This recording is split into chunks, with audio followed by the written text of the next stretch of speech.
And so she's going to talk about both care management and social work, which are actually two very different concepts. A lot of people kind of bunch it all together.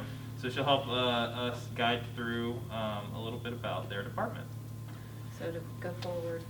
Use this, so left and right. Okay. You have a clicker just if you wanted to. Okay. You can also do the keyboard, but this is kind of nice because Okay. it gives you more space. Okay. All right. Excellent, thank you. Mhm. And actually, Thank you. my partner, Rebecca, is in the room.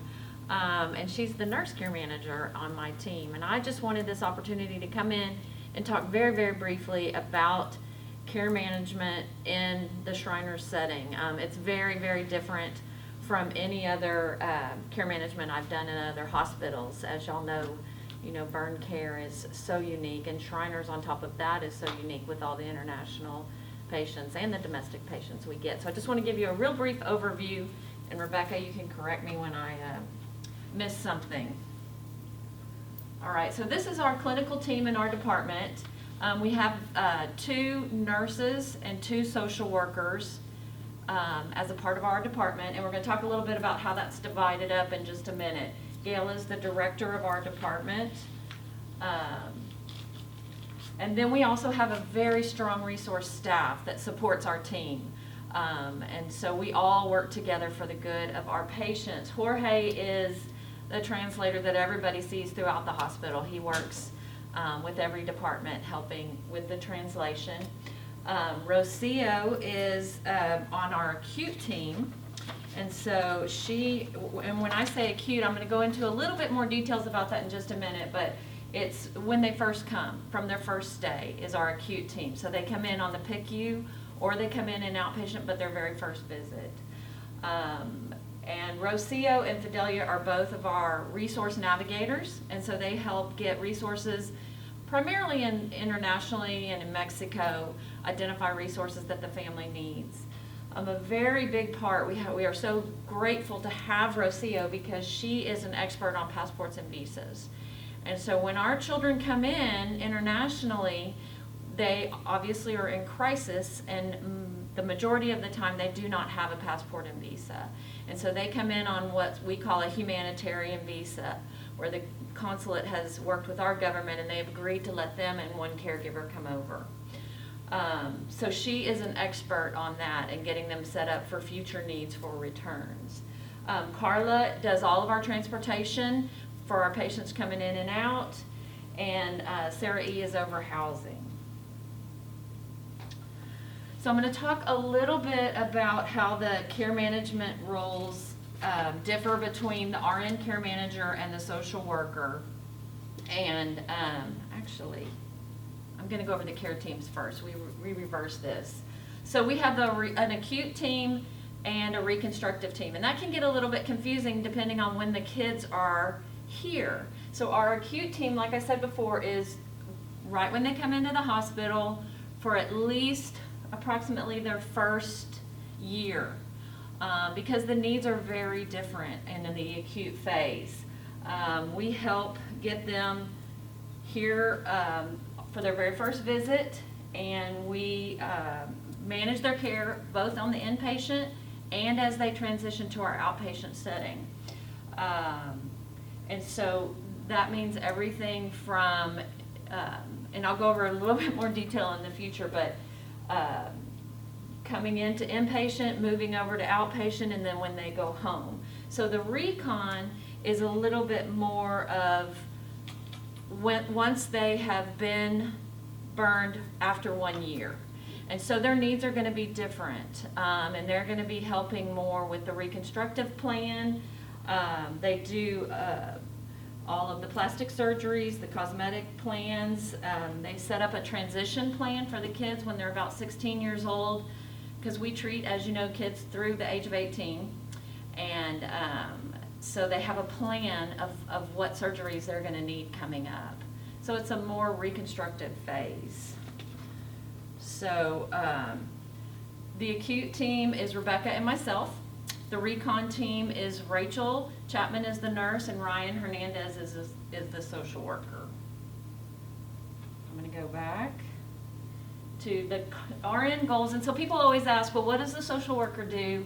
what does the, versus what does the nurse do? And our roles overlap so much. Rebecca and I work with the same patient and caregiver. We get caregivers when they first come in. Patients when they first come in. Every patient is only allowed one caregiver. It's gotten a lot more strict with COVID and everything. So we have a lot of, parents that more than one parent wants to be here. And unfortunately, it's just very strict right now.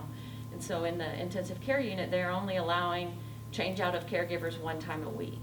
And that's temporary, hopefully, because we recognize that parents both want to be here. The patient needs that and the other caregiver needs that.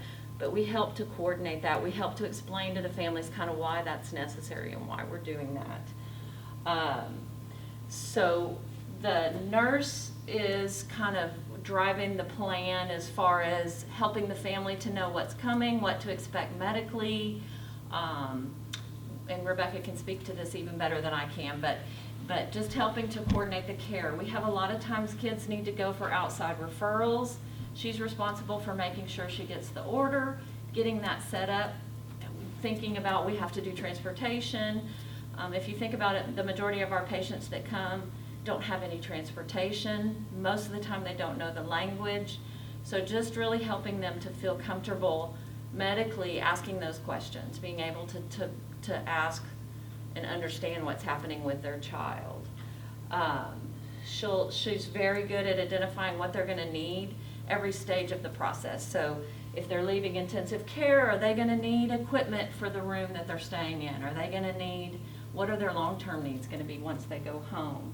And then she's also responsible for doing all the utilization review for her patients. So Rebecca does all of the inpatients, and Rachel has to do all the utilization review for the Recon patients, making sure that if they have insurance, documentation is correct, they're on the appropriate level of care, and that kind of thing.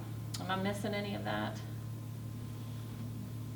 Not on that front now. Okay, all right. And then the social work role, we orient the family when they get here, and she does as well, but just kind of understanding our process and how we work. So orienting them to the intensive care setting, to Shriners in general. I have people that come and they don't even know how to push an elevator button. They've never used an elevator. They don't read and write oftentimes. And if they do, it's certainly not English and maybe not even Spanish. The literacy levels vary so much of the kids and their caregivers that we get here. A lot of them live without water or electricity. And so this environment is overwhelming, not only in the crisis that they're having, but coming here and trying to understand. We had a patient one time, the parent wasn't coming to the intensive care, and he was staying up in his room, and he wasn't visiting his child. And everybody was thinking that something was wrong, or, was he ill as well? But in where he came from, they weren't allowed in intensive care. They had like a 30-minute window where they could walk in and see their child. They weren't given updated information, so he didn't know that he could ask questions and that kind of thing. And being intimidated, who do you ask that question from? So just trying to help them orient to this world of ours. And even for our American patients, you guys know how different Shriners is to any other, even children's hospital. It's just a completely different environment. And so we talk to them about what to expect and encourage them asking questions. Because as you guys know, it's never just a burn. We get these patients, we get these families, we get these situations, and their life doesn't stop at home. And so we're trying to help. We have patients come from impoverished areas, and they're the only breadwinner in the family, and they're worried their family's not getting resources at home. And so as the social worker, we try to find those resources for them. I deal a lot with CPS patients, intentional burns, intentional injuries, maybe not intentional, but accidental, but in an unsafe environment. We get all different kinds of cases from all over.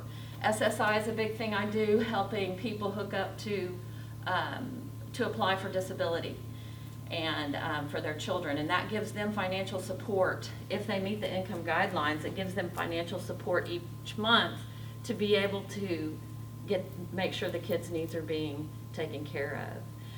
Because we expect caregivers here round the clock, or basically, I mean, they can sleep, but they have to be here on premise. And if you're stopping work, you're not getting an income. And we help with FMLA and all kinds of things like that, but still it's a completely disruption to their normal financial situation. So it's something that we have to be aware of. And we look for programs in the community that can help them. We do a lot so there's 3 stages of transitions, and we transition from intensive care to the outpatient. I'm going to show you in our housing some of the things that we help set up. So we transition from our inpatient to our outpatient, but we house the caregiver and the child here. So a lot of insurance plans don't understand that. They think when we say outpatient, they're going home and coming back for follow-up appointments, but we house them here. Right now, we don't have a step-down unit. They transition from the PICU to our housing here. We have housing on the 4th floor, which we reserve for kids that are just coming off of the unit, or our children that have a lot of difficulty with ambulation.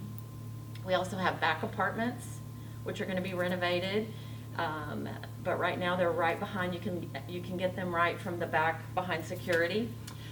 We rent an apartment complex called the Mediterranean, where we're housing our patients. Right now, we're using that for COVID patients that are undergoing screening when they first come here. So we're isolating them and providing meals and transportation to the Mediterranean. It's a few blocks away. We also work a lot with Ronald McDonald. Unfortunately, right now they're not taking referrals, but they help a lot of our parents come. A lot of times when I have families from the States where both parents come, they can stay at Ronald McDonald and just pay $10 a day. And then that's much cheaper than having to go to a hotel. Because even without COVID, we can only house one caregiver, and that becomes difficult at times. Carla, as I mentioned before, she does our transportation, so she really does a wonderful job coordinating how they're going to get here and get back. Initially, when they come to the intensive care, they usually are life flighted here, but she helps get them back either by airplane or by bus. But she's also responsible for coordinating bringing all those patients back for their follow-up visits. Typically, our patients come back about every 6 months. Of course, that changes from patient to patient, but that's kind of generally what we expect. The cost of them coming back and forth can be quite expensive. We have patients from China, from Guyana, from all over the world, and foundations help to bring those kids back and forth, and so we coordinate that with them.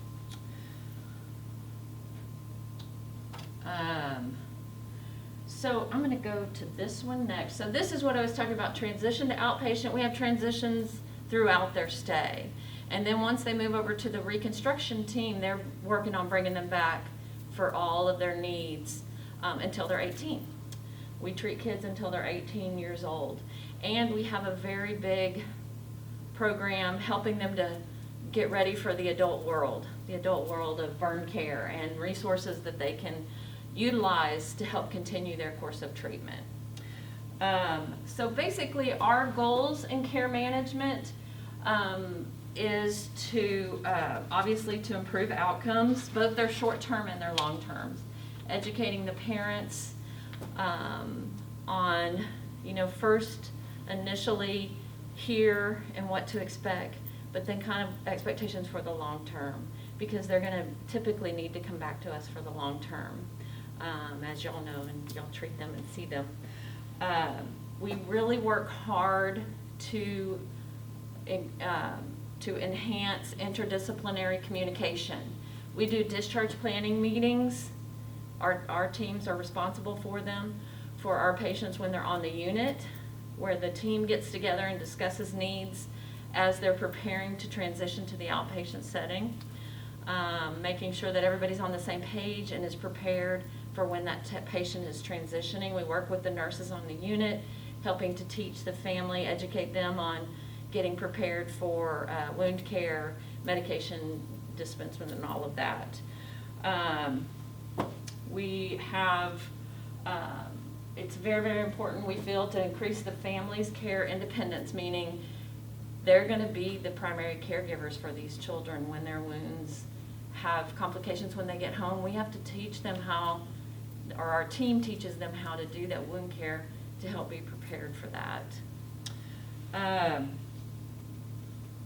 It's like I said before, it's never just a burn. The family situations you guys learn as you get to know these patients better and better, and we're helping to coordinate all of that while they're here, when they're at home trying to come back, and all of the needs that they have. So really, that's kind of all I have. I just wanted the chance to basically explain the two teams and what we're here for and how our help differs. And also social work and nursing work very well together in our department to make sure we're looking at the big picture and taking care of what those families need and what the kids need. And I feel very lucky to be working here, working with these kids and their families, because there's a lot, just a lot of things that they need to be educated on. So I know that was short, but I just appreciate your time. Do y'all have any questions about how that works? Rebecca, have I forgotten anything, a million things? Anything you want to add? Wonderfully. Okay. Well, part of your job is to not forget the million things, the patients and their families. It's safe for Right. the child. And so CPS isn't always a condemn, remove the child from the family. Sometimes it's just there as a resource to help these families better take care of their children. Right. So it's not necessarily something you should brand as like the enemy. I think that you alluded to that really well. We're here to support the family as much as possible. Obviously, we have mandatory reporting, and we want to pull people out of unsafe situations. But there's so much. I mean, God bless you guys, seriously, for all that you do. I appreciate that. It's And that very does, tough. that does lead me to remember, when we have patients coming in, we don't have an emergency room, so we're always obviously getting referrals. They get referred from another hospital, and it is standard practice that the referring hospital will make a referral to CPS when it's a child, especially a young child. And so that, parents are very nervous and intimidated by that. And that's part of our job, to just say, they're coming in to look at the big picture. How did this child get injured? Why did they get injured? What happened? And so just trying to appease some of those fears and some of those concerns, that it is pretty standard. So y'all will see that on the unit with the kids that you're working with. Right. It's just nature of pediatrics and burns, unfortunately, especially for the very young, for kids under 2 especially. I want to say any significant burn injury, the call is made. Absolutely, So. absolutely. We make them here sometimes, but typically our kids come and they already have that referral. And then I have to coordinate with CPS that they're coming in. And we get them all the way from Missouri, Oklahoma, all over.